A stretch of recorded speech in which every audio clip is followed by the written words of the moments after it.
खरंच जगात एकतरी व्यक्ती असं म्हणेल का की मला साबुदाण्याची खिचडी नाही आवडत? माझ्या घरात तर असं आहे ना, की आज मी तर नाही बनवत माझ्यासाठी स्वतःसाठी, कारण घरात माझाच एकटीचा उपवास असतो. मग ते करायलाही नको आणि खायलाही नको, कारण खूपच आवडते मला पण. पण मी माझ्यासाठी नाही बनवत. पण आज बनवावी लागते कारण माझ्यासोबत पूर्वाचा उपवास आहे. तर तिला कशाला बिचारीला उपवासी ठेवा म्हणून मी करते.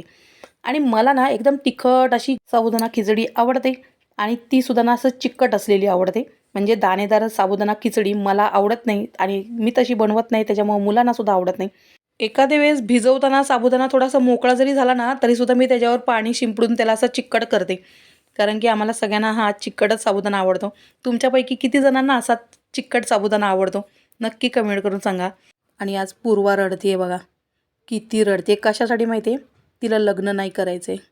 कारण ती आता लग्नाचे व्हिडिओ बघते आहे आणि ते बघून बघून ती रडते. आता लग्न नाही करून कसं चालेल? आम्हाला तर बघायचं आहे ना तिचं लग्न.